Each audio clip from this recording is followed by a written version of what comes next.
and I'm on to talk to them. They're right here, ladies and gentlemen. Make some noise for the Clipse. Pusha T and Malice.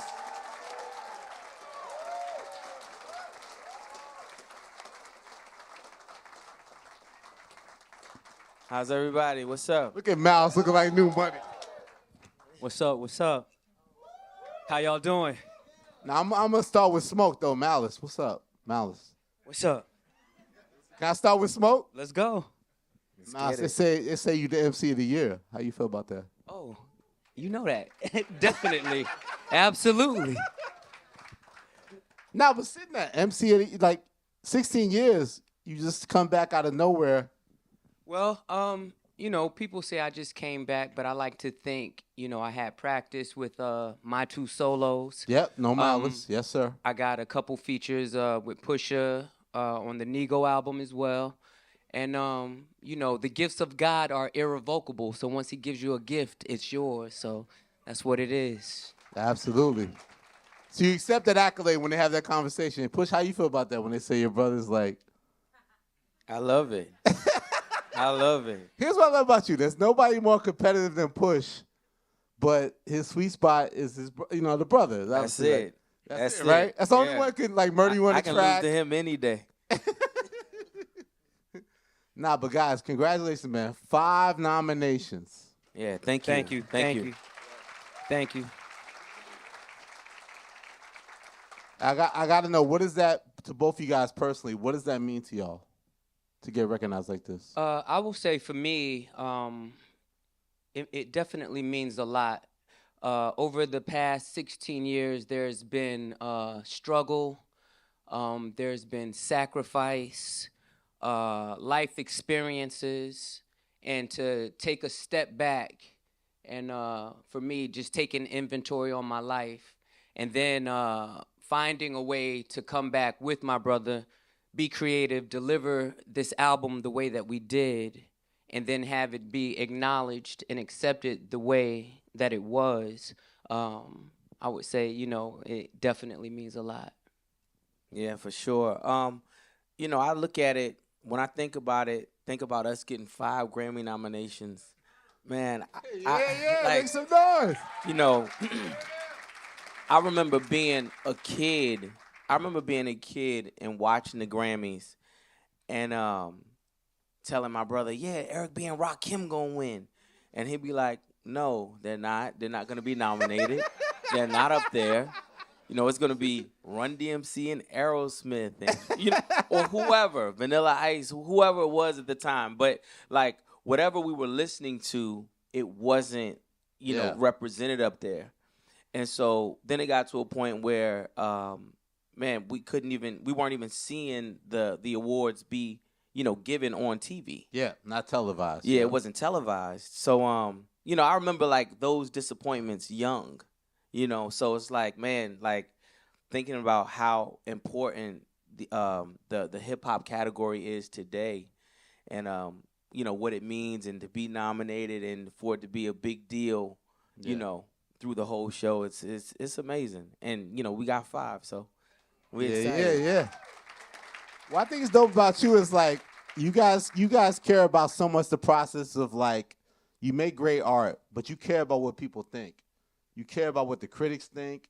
You want to be recognized. Like you don't play that thing of like, it doesn't matter. I did my art. Like why is that important to you? Like damn near Mouse will put up an NPR playlist of like these are the top 100. Before I even see that playlist of like these are the best records of the year. Mouse already has it on his story, acknowledging it. And it's not even, if you ain't even number 1, you still acknowledge it. Like, why is that important? I think, any acknowledgement is great. And especially when we understand how hard we work and how hard, we go in the studio. We still love hip-hop music. We still talk about who's good, who's not good. We still laugh at rappers who we think can't rhyme. Yeah. Yeah, so, Make some noise to the rappers that can't rhyme. Nah. Shout out to them. Yeah. But, you can do it, guys. Work. We still have a real, genuine love for it. So to be acknowledged, it is something.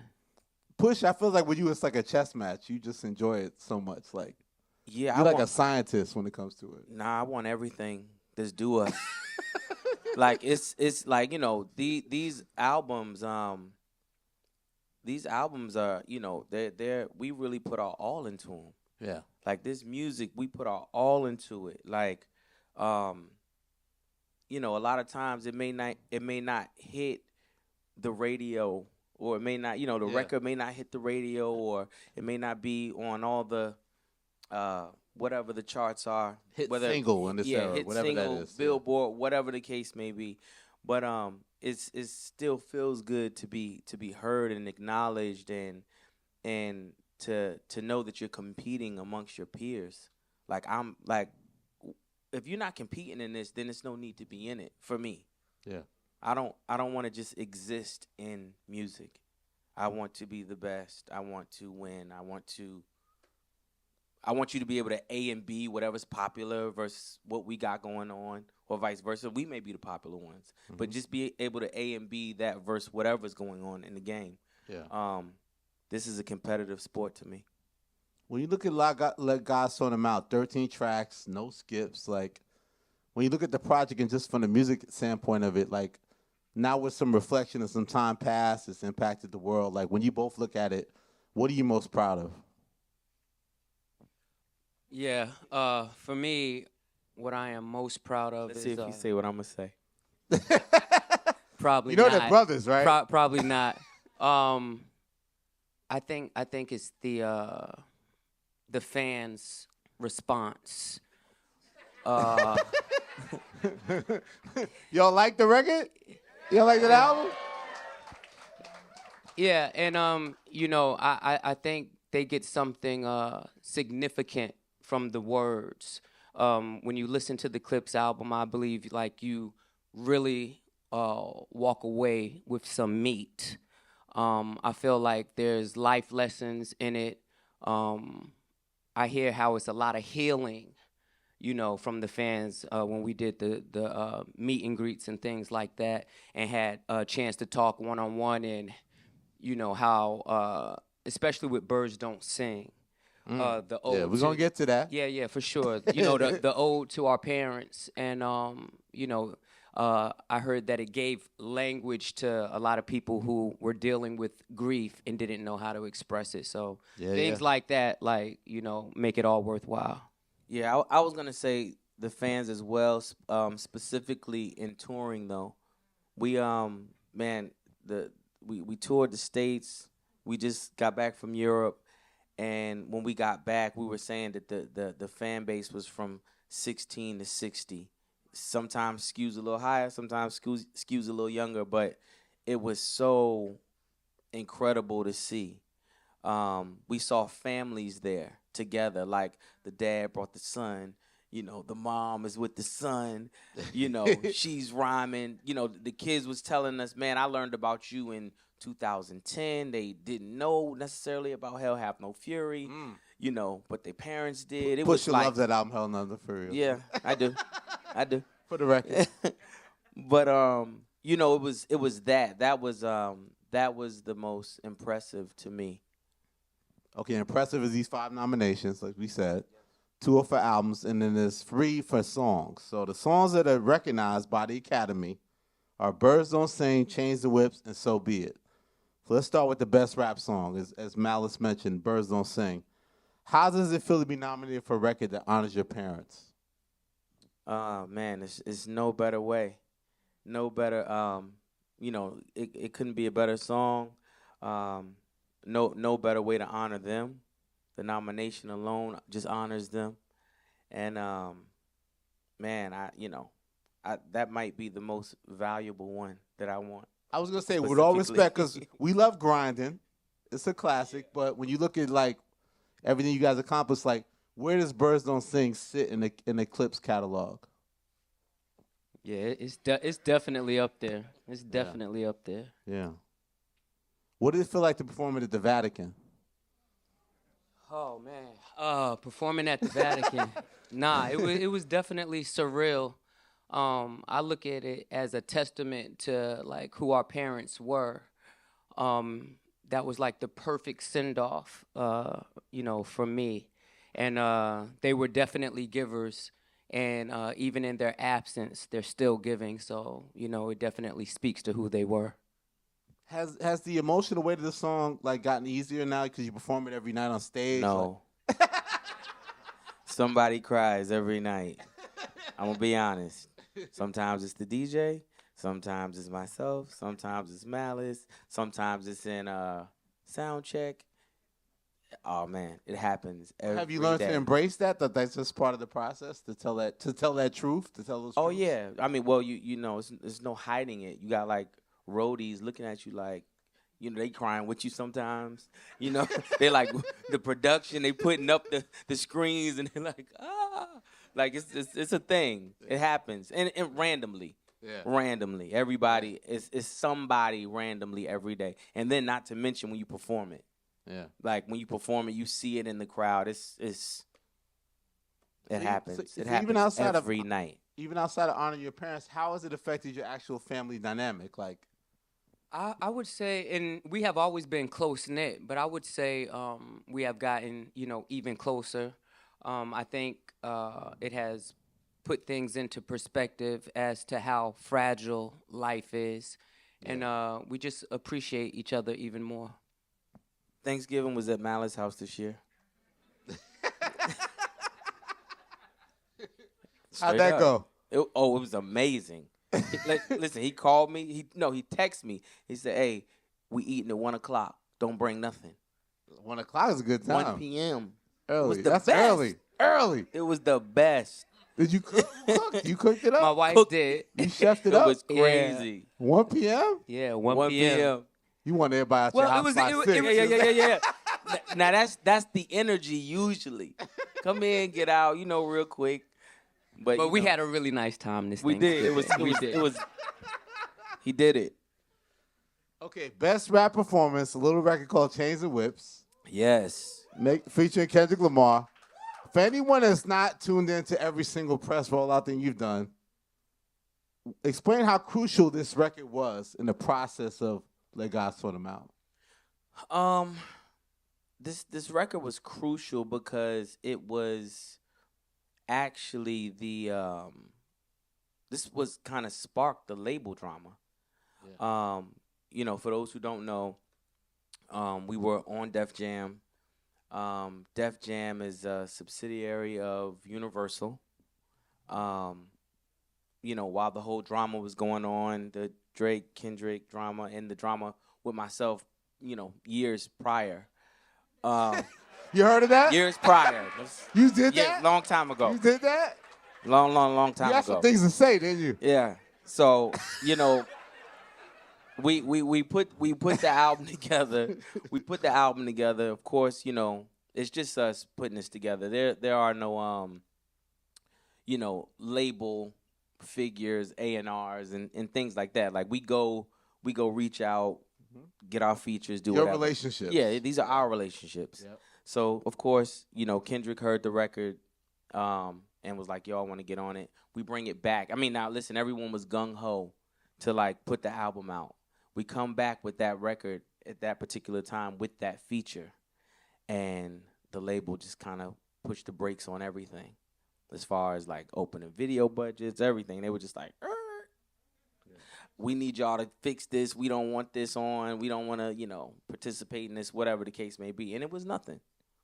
But I guess the optics were a bit too much for them.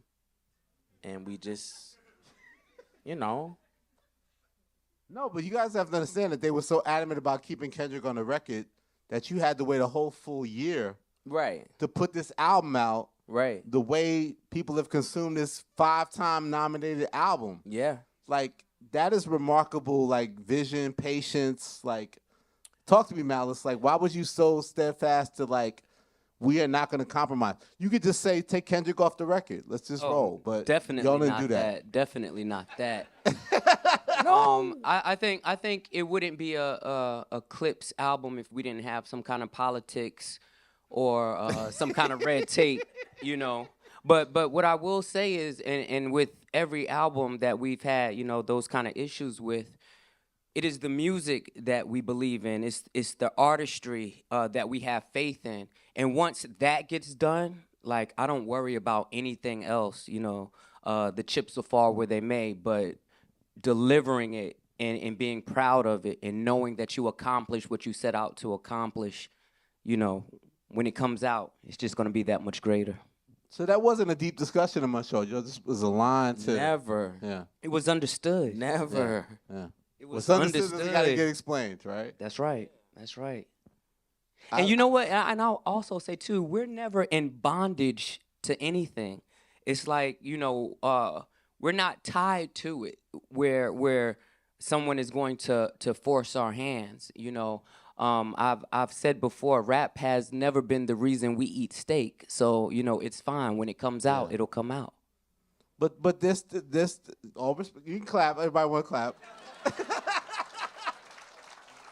But there's still a certain bonus to leave Def Jam Records and say, with no guarantee, go on this independent path to execute your vision.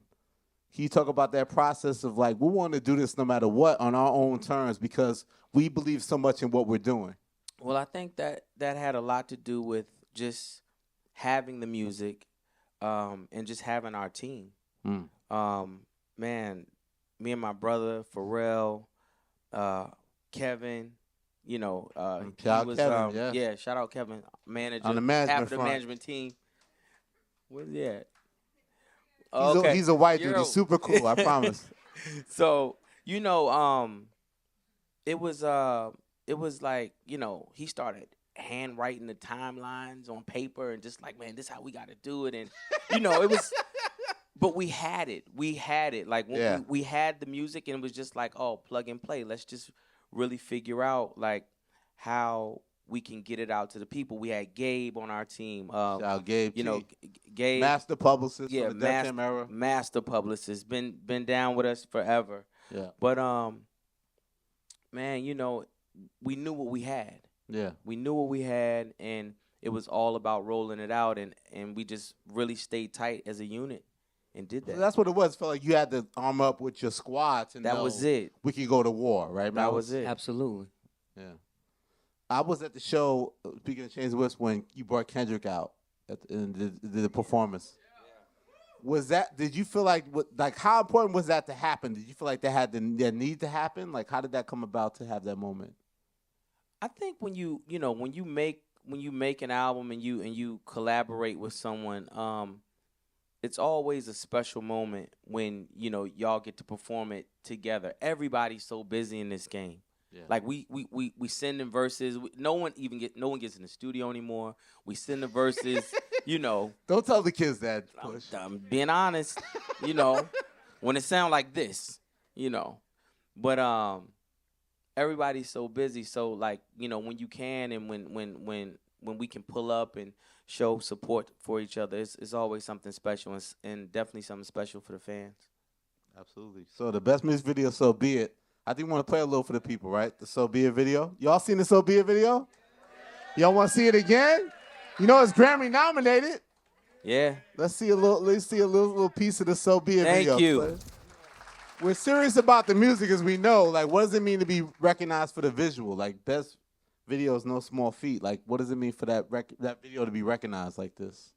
Man, you know, I really got to thank the director, Hanan Hussein, right? Yeah. Hanan Hussein. Shout out to him. Man, and I'm talking about, this was a 15-minute conversation about like feeling and just like how like, you know, we wanted the record feels haunting to us. It feels, you know, it feels eerie, scary, ominous. And, you know, we were trying to speak that to him and talk that to him, but also explain to him like, hey, you know, we're not into like CGI type of horror. Like we're into like old school Exorcist type of horror. Like we're not scared. We're not scared like, you know, the That's green type of horror smoke. Yeah, like we like where it just feels like something's about to happen. And man, he just, I mean, a 15-minute conversation of trying to articulate that, and he just gave us that, and I was like, man, you are spot on. Yes, Because I heard you guys shot that as like some crazy castle in Long Island. Like, what was that like for you, man? Let's shoot that video. I think the castle itself just gave us, the whole feel. I really enjoyed the luxury of it. I think it spoke to the sophistication of the clip. So Hanan really did his thing. Luxurious horror? Absolutely, yup. You know it. Elegant minimalism? That's right. Yo, they said I saw an article that said Pusha T said during the set, "Now this is evil. Keep me here." Yeah. I think that was the last verse when the faces started flipping and all of that. I was like, oh, this is definitely evil. This is it. I knew what that shot was. And they say you shot it on 35 millimeter film, so that you only do a few takes at a time. Yeah. What was the challenge of that in terms of capturing it? It wasn't really. I mean, and I can say that, going into the process of how we were like making these records, we like made these records with patterns, flows, or stencils, right? That was the goal. Every song had to have a stencil, which made it very fun and very easy to memorize. So once we got the song and once we finished it or whatever, we were married to it. So like performing it 1,000 times, like we knew it like the back of our hand because we learned it a certain way in writing it. So just song-wise, So Be It's an important record. Yes. Because, I go to my favorite DSP, Tidal. I used to work there. Yeah. And it was like, I look it up, and all of a sudden I see a So Be It Part 2. Oh, man. And then I had to refresh my page. And then next thing you know, I got the real So Be It with the sample. Right. Like it was like almost magic.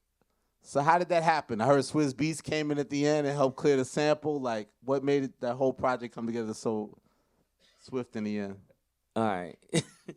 So basically, Swizz on his Instagram one day he was on a plane and he was landing and he put this sample on his IG. Yeah. Pharrell heard the sample and was like, "Oh, send me that. I gotta have that." None of us knowledgeable about where the song was from, who it was, nothing. Pharrell just was like, this was special. So as we're making the album, he took that sample and, crafted the So Be It Part 1 around it. We fell in love with it. We loved it. We got to the point to where we started, looking for the sample holder or whatever. Yep. And clear it properly. Yeah, clear it properly. And it wasn't working. And so we were like, man, nobody's going to know who this is anyway. We were just like, nobody's going to know. It's fine. It's where was it at? I don't international. know. Yeah, it was somewhere, Egypt. There we go. Egypt. The owner. Make some noise for Egypt. The owner was in Egypt. So we were like, man, listen, we just going to put this out. Shout out to Rock Distribution. They broke and listen, all the I laws wasn't with and it rules. I was not with it. I'm just saying because I don't want nobody coming back suing. I think like that. I wasn't willing to chance none of that. I was like, forget it. If we can't clear it properly, then just forget it. Yeah. So y'all played it over, did a part 2. We did. Yep. We did a part 2. Yep. And it was on the DSPs for like 10 minutes. Rock was like, look, we're going to figure it out. Don't worry about it. So we put it out. We put out the first one. As soon as it hit the net, I think did we put out the video first? Okay, so we put out the video first. We put out the video first. And I knew because the video, the song wasn't on DSP, so it was like, why is it not DSPs yet? Right. Because the video was cooking. That was us trying to do right. We was trying to do right. The video was cooking. We were trying to do right. We had the YouTube video, but no record on the DSP. Exactly. This is so hip hop though. Like this is so. Y'all gotta give it to us. This is hip hop. This is rule breaking hip hop. Exactly. In 2025. Yes. So we Rock was like, listen, just go ahead. We're gonna figure it out. Just so happened by the time the video came out, the internet deciphered who it was. Let's just say that the man who was singing is, let's say, Bob Marley to said country he's from. Yes, sir. Big deal. So big deal. Now we were totally ignorant, not knowing. Ah, man, nobody's gonna. I mean, listen, figured it out in 2 seconds. 2 seconds. They had everything. Like, yo, they had his whole discography laid out. Like, did he die on stage? Yeah, I believe He might have died on stage. stage. Yeah, I believe he died on stage singing the song. Like, yeah, he was like very Oh, sacred. kinda like a big very deal. sacred. Very Kinda sacred. like a sacred. big deal. Yeah. very much so a big deal. Exactly. So, I mean, of course, we shot ourselves in the head. We were like, ah, man. So midnight, I Swizz. go to the album. They have that "So Be It" Part 2. I'm like, what is this? Right. So we irritated. put the part 2 up, and we reached out to Swizz. Swizz happened to be going to Saudi Arabia, correct? I believe so. He was going to Saudi Arabia, and he was like, "Oh, I'm gonna get to the bottom of this." Investigative report. He called me back and said, He said he "Hey, was about to go party with them. They were Yeah. friends. We're Yeah, about to listen. hang out. Don't You know- worry about it. I got yeah, this. I got this." So he calls Party me. with them and then clear the shit. He calls me back and says, "I'm sitting with your highness." No lie. I promise, no lie. This is at midnight. I And promise. Your album is out to the world. Swizz said, "I'm sitting with your highness. You are all good." You know, he had to call the chancellor of entertainment and tourism, and blah blah blah blah blah. He gave it the pass. Like, I promise, this is exactly how it happened. I mean, am I skipping real time. anything? No, But we there was still had to trust him. Like, we still Yeah. had to believe what he was Yeah. saying was true. Yeah. You know, But we went ahead and did it. And Yeah. he came through for us. he came really through. good. No, listen, we owe Swizz. Shout out Swizz. We owe Swizz. No, right 'cause now. I had never seen, like, I worked at Tidal. This is after I left Tidal, but I worked there for many years. I worked at a DSP where they upload the music and you got the thing back end of the music, and I never saw that you refresh the page and all of a sudden it went from the new fake version to the real version in real time, like Yeah. at 12:15 a.m. Yeah. I had never seen that. Come on, man. He was sitting with your highness. That's what happens when you sit with your highness. He called me and said, "I'm sitting with your highness. You're good." Okay, there's another Your Highness. This guy Pharrell Williams, Yes. this crazy guy. Yes. Yes. Y'all go to Paris. Y'all interrupt him at work. He trying to work. Yep. He trying to get his fashion off. Yep. Y'all make some beats. Must. You know what I'm saying? Like, now when you look back and listen to the album, like from a production standpoint, how do you view his contributions to this? Like, how do you reflect on what he accomplished just on when you listen to Let God Sort Them Out just on a production level? How do you view it? I look at it as flawless. I see, knowing where we made it, knowing the scrutiny in that house, like we made it in LVMH headquarters. So like Fucking up work. while we have a studio set up open just like this, 2 rows back, they're sewing. 3 rows back, they're pattern cutting. 4 rows to the left, they're touching mink. Is the shoe big enough? The whole environment is all critiquing everything while we're making this music. So like, sometimes the workers won't bopping. And I'd be like, Pharrell, man, they ain't even bopping. They don't like it. Like, and then, sometimes that's the inspiration to scrap what we doing and go somewhere else. Like, but it's high critique, high scrutiny the whole time. Mouse, And, why'd you bother Pharrell at work, man? Why'd you do that? Listen, I think Pharrell always gets in his bag when it's a Clipse project. He goes somewhere else. He goes somewhere Yeah. different. Yeah. And he always comes through. Yeah. He said, Neptune's sad, and like, is this his best production work post Neptune's era? Does it represent that to you? That would be hard to say, but this might be the best Clipse album that we've ever done. Woo, I'm ready for that. Let's go. Can we get Push 10-bit? Finally, because Push loves Hell Have No Fury. You got it, man. I gave him a double XL and double XL. You did. And can you finally admit that this current album's better than Hell Have No Fury? I'll admit it. I'll admit Wow, it. yeah. I'm done. Good night, everybody. Yo. You know, he called me to say this one day, just randomly. Like, when it dropped. Oh, okay. Yeah, when it dropped, he was like, hey. I'm not going to rest till you admit it. This is better than Hell Have No Fury. I'm letting you know right now. I'm not going to rest till you admit it. No, listen, I admit it. You got it. Elliott's right.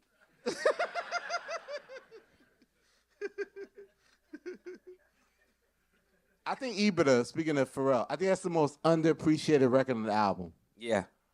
I need that to come out. I need Pharrell to be in his bag. So talk about that song. How did you get Pharrell to do the opening verse? He did a lot of hooks on that record, but you got him popping his shit on that record. Talk about that record and how you got Pharrell to get motivated to step out. Ibita happened at a time where we were, sometimes when we're creating a record, we start looking for, we call it colors. We just need different colors. When he made the beat, I knew he was making his best Q-Tip Tribe Called Quest impersonation ever. And being that he was doing that, I knew that I could get him to rap. I was like, oh, he's a super Tribe fan, super Q-Tip fan. So I just knew that it was gonna happen. And those aren't necessarily my favorite beats, but that particular one, I was like, oh, this is rocking. This fits. And I was like, well, get on it. Yeah. You fuck with it, Malice? Come on, man. You know it. But, we always get Pharrell to rap in some form or fashion on our albums. Y'all bully him, right? He always come through. Yeah, it's bully I ball. think he has always lived, vicariously through Malice? us. You put him in a headlock? Nah, man. Come on now. Nah. I saw you bringing up even just the other day, Push, stirring it up with the FICO. Stove God Cooks, man. Yeah. Look. Yeah. Okay, Yeah. so take this to the vision of how did the Stove God Cooks FICO hook happen? Take us through that process. I think that Stove God is one of the most charismatic street rhymers, and to me, one of his gifts is his hooks, how he how he harmonizes through his hooks, how he sings through the hook sometimes. He has a lot of those great hook maker characteristics. So FICO, the verses were nailed. We thought the verses were nailed so good, and it was to the point that sometimes the verses are so good that the hook just don't come. And you're never satisfied. And I was like, man, no, listen, P, it's this guy. We just gotta send it to him. I'm telling you. And Stove is colorful he's colorful he can be colorful Old Dirty to me. You know what I'm saying? But he's he colors within the lines, but he's he has that charisma. And I was like, man, let's just send it to him and see what he sees, see what he brings back. One shot deal. No send backs, no nothing. No direction from y'all? No matter. Listen, as a matter of fact, I think P put a hook on it and was like, man, he scrapped all that. Nah. You don't know. Yeah. And sent it back with his shit up there and was like, this is it. One shot. So he sent it over? Do you remember when you guys first heard it? You just knew right away? Knew it right then and there. P was like, how did you know he was going to do this? I was like, man, he good. I was like, he is good. You felt that way, Mouse? I see you smiling. Nah, absolutely. He just did his thing, and when it came back, we were just it was just incredible. And without having to give him any direction, and he just has that kind of talent. And I've heard other things that he has done that are, equally incredible. So it's just like a natural gift. Mouse, can we still get Hov on that Mike Tyson joint, man? Let's get a remix, man. Yo, if y'all win album of the year or rap album of the year, did we get that? Let's do it. I don't know, man. You got to ask the man. Yeah, it's up to him. Man. It's up Speaking to of him. which, yo, let's make some noise, man. These guys are nominated for the album of the year. Yeah. You know that, guys. That's the biggest award in music. Yeah. Bar none. Can you explain to people like that's the biggest stage, the biggest award in music? All genres. All genres. All genres. You're going up against Bad Bunny, Yep. Justin Bieber, Let's go. Sabrina Carpenter, Lady Gaga, Kendrick Lamar, Leon Thomas, Tyler the Creator. We rumbling for it. Come Does the on. nomination? We rumbling. Let's move it out. Does the nomination itself feel like a victory, guys? No. Gotta bring it home. We want the hardware. You got to bring it home. Gotta bring it We home. want the hardware, man. No way. Okay, I don't know if you guys know this. Kendrick Lamar guy has a lot of Grammys. Yes. Okay.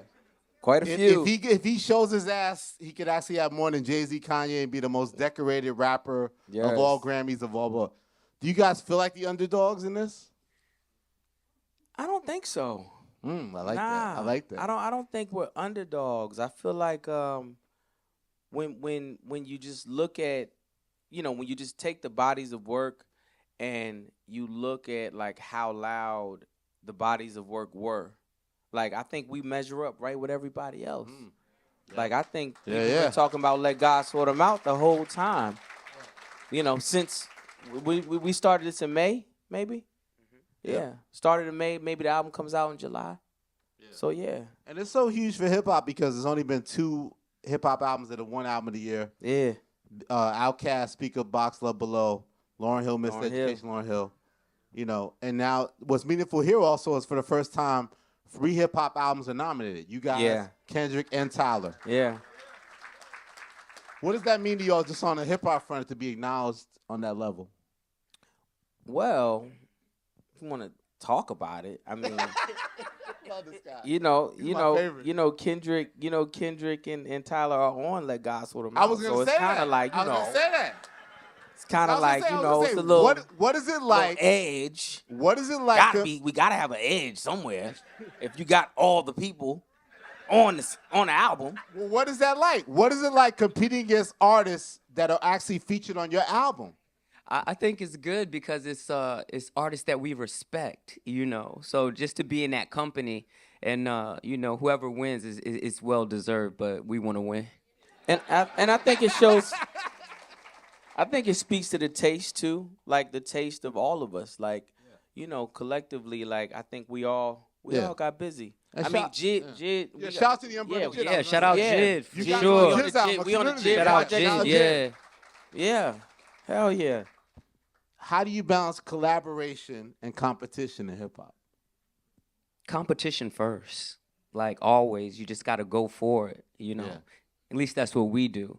And just to be able to collaborate with the guys that we collaborated with, that was actually a plus. There was so many things with this album that we could not have planned for. And, things just fell in line and came out so good. If we had planned for it, it wouldn't have been as good. But, everything worked out perfectly. So there's a theory that Kendrick wins Album of the Year and you guys win Best Rap Album of the Year. How do you view that? I mean, would you accept that? Well, here's the thing. If you went with Chains and Whips with Kendrick, is that enough of a victory to you guys? We want more than one. Woo! Talk. Yeah. At the GRAMMY Museum. Look at the GRAMMY Museum. We want more than one, for sure. So that's the goal. Yeah. You have to I want them all. Like, that's what we're here for. I want them all. Yeah. Okay, we're going to get to the Q&A with the fans in a minute. As you can see, these are very 2 stylish, fashion-forward brothers. Do we have the outfits laid out for the big night? Are we already ready? What's the vision? How we going? I think we have the color in the watches. I think that's how far we are right now. No, listen, honestly, 12:38 last night, I can show you on my phone. Pharrell texted me and said, hey, full-length mink, what you doing, white, black, or gray? I promise, I can show you right now. Full-length mink, what you doing, white, black, or gray? I said black. He said done and done. Yeah. Okay, one last thing till we get to the fans. Are you guys preparing speeches or are you just going to let it freestyle it out when you get to Yeah, I've been practicing. No, okay. Facts. Ladies and gentlemen, the winner is the Clipse. Yeah. Oh, no. I gotta save this. I'm trying to test one of the speech. No way. And the winner is, and the Grammy goes to the Clipse. Wow. No way. I'm saving that for that special night. You want just a quick Q&A with the fans? For sure. What we doing? Let's show love. Thanks for coming out, y'all. Make some noise.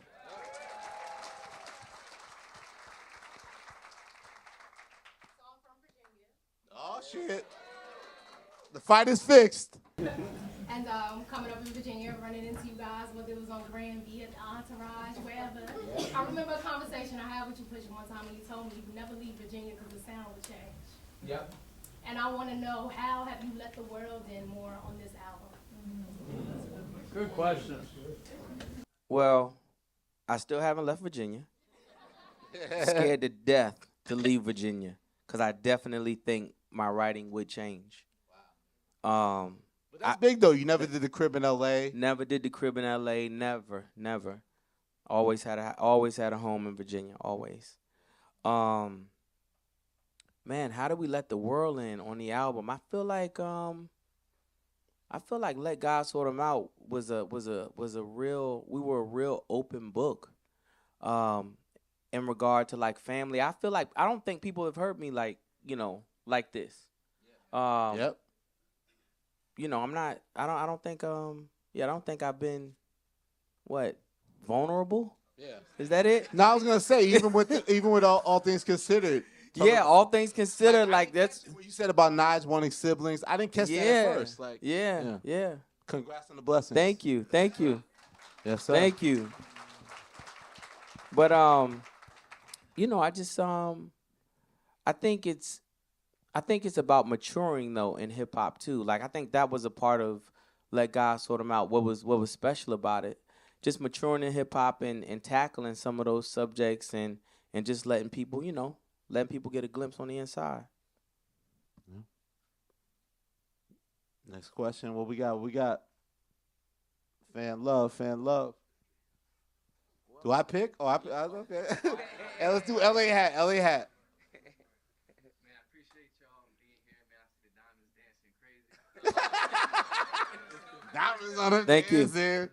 I want to ask y'all, I know y'all very intentional with your lyrics and stuff, and as we've seen, the music videos are cohesive with it.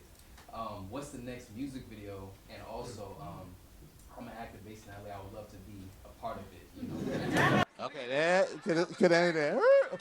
All right, yes, sir. Yeah, let's let it out, Malice. Come on, I'm out here. Did you man. say yeah? Oh, yeah. Kevin? What's Kevin? Come on. Yeah, Oh, actually, next video is POV tomorrow. Is that young gentleman Tyler the Creator in it? Yeah, featuring Tyler the Creator's Creator. in it. He's in the visual. Shot by, of course. Okay. Shot by Cole Bennett. Cole Bennett. Yo, been sitting on this heat like that. What's going on? Why not? What's going on, Malice? Come on. I thought the campaign's ending. So does the we campaign still end rolling with the out. Grammys, Still though? rolling out. Does the campaign end with the Grammys? This historic campaign, this shake up the world. Like, when does it end? Does it end at the Grammys or no? I think we victory lapped through the summer. We go on tour with Linkin Park this summer. Oh, I can't say that? Damn it. Yeah, it's live. It's live. I'm back, baby. bad. Elliott Wilson, the GOAT. My bad. See, I'm ruining shit. Nah, fuck it. Let's talk about it. No, because I think about because Pusha was on such a. We're gonna get to the fans. I'm gonna segue it. Pusha, you did your solo career thing. Yes, sir. And I feel like now that you got back with your brother, it's like you fuck that solo shit. Oh Like, man, fuck that shit. Like how are you guys gonna really going forward? Because I feel like you have so much more to say as the Clipse, as a duo, but then you still got more to say solo wise. And Malice, Malice that days are over. It's Malice, and you got things to say. Like, how do you guys plan on balancing all that in the future? I think the story for us writes itself. It just comes with not pretending or trying to be like anything else that's going on, and just tell where we are in life. our life experience, the issues of life. It comes out in the music, and I think it makes for the best music. You just gotta go with the flow. Yeah, Ditto? You ditto? for sure. Okay, question. Who's next? Young lady right there. Star Trek hoodie. You can't front on that. What's up? What up? Yeah. Two up, two Yeah. down. What up? What up? VA. My question is, how do y'all decide what to play at y'all shows when your age group is diverse? And like, how do you stay loyal to those that've been there from '02? Even before that, I was there at Hell Hath No Fury. How do you stay loyal to your fans? How do you stay loyal to you? You know, going into this, one of the big things was not to be so reminiscent. Like, we didn't want to come out, this is, you know, what we used to do or what you remember us for. We really wanted to step out as a new group. But it was, you know, also important to, you know, we can't act like those songs didn't happen. So we, of course, we integrated it with the show, but you know, we're a new group, new music, and still compete in present day. So we don't just look backwards. Yeah, it's funny you said that because in the show we talk about it during the show. We can tell who's been there since '02, you know, '06 Hell Hath. You know, we watch the kids who are just new to the Clipse, and they're like, they see Mama I'm So Sorry, and they getting FOMO, like, why is these people going crazy? You know, because they missed it. They missed it. It's a serious divide that you can see, like, straight down the middle of the show. It's crazy. Well, I think what you guys do too, like, I feel like the show's it's not too short, but I feel like you don't overstay your thing. Like, you hit it so solid, like, you could extend it further, but it's just very intentional, like, to not kind of overstay the moment and, like, really, like, leave the fans kind of wanting more, in a sense. Yeah, I think, you know, it's just about, to me, shows are about timing. And just, like, timing and, like, you know, hitting those beats and hitting those And transitions. being on time, like we start sharp. 9 o'clock. 9 sharp. 9 p.m. Don't pull up late. Listen, you'll be out of there by 10:15. You good. You good. It's the best. I promise you. That's that OG talk. Yeah. 10:15, y'all out of there. 75 minutes sometimes, right? Yeah, 75 minutes. Solid 75, they don't play. Solid All right, 75. we got a couple more questions, 2 more questions. Young lady in blonde. Now, you done been on tour with us the whole entire time. What up? Word, okay. Milestone. What's up, fam? I guess I wanted to give you guys both flowers, but now specifically, me and my man had like a really emotional talk the other day, talking about popular demand and just like how impactful that was, because it was the first time we watched an artist take accountability for the damage he might have done to us. And in that same venue, I think a lot of times people do like wild things and then apologize in like side interviews, but you did it like on the same platform that you were like talking kind of crazy on. Now you was talking crazy. No, I appreciate that. Thank you. I guess my question is, like, you've mentioned, like, your father saying that you were too hard on yourself. So is that still a struggle for you? Because you took a little more, like, creative liberty with the new album. Yeah. Still figuring it out, you know, still figuring it out. But to hear my dad, you know, tell me, because I asked him what did he think about me rapping again. And his response was that he thought I had been too hard on myself. Now, what shocked me about that is that he was a deacon, you know, and into the church. So I didn't think he, you know, would say anything like that. But he let me know. And he even said, this time around, you know what to do.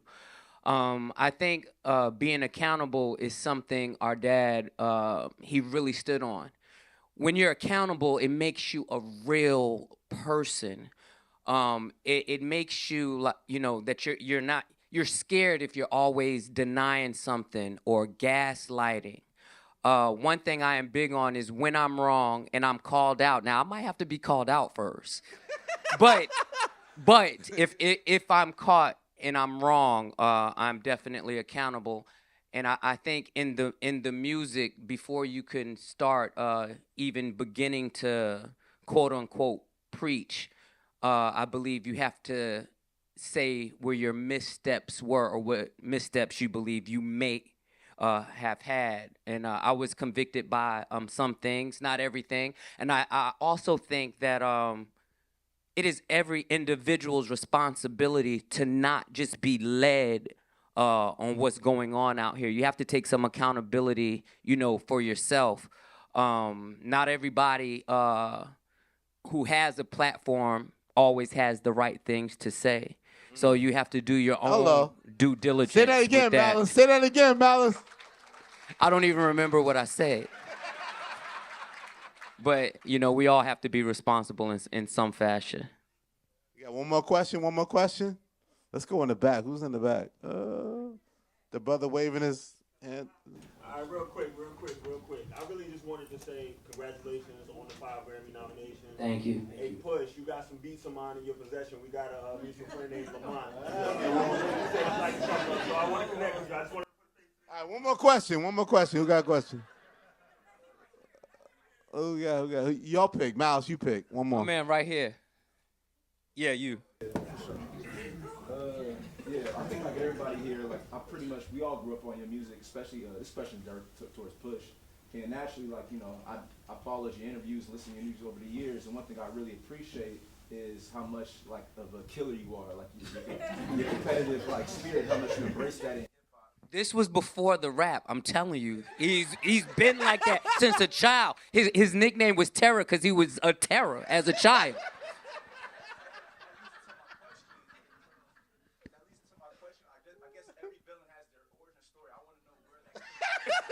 Okay, let's go. Yo, we extending the time. We got 30 more minutes. Let's unpack this.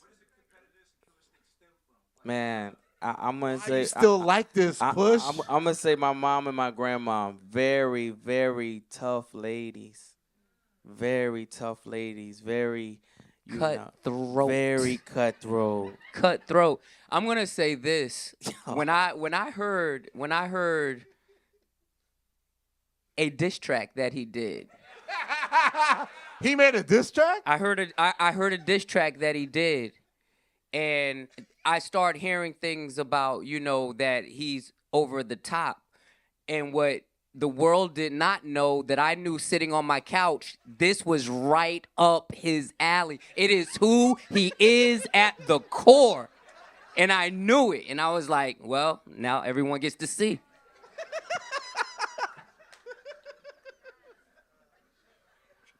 You were saying, Push? My mom and my grandma. Wonderful.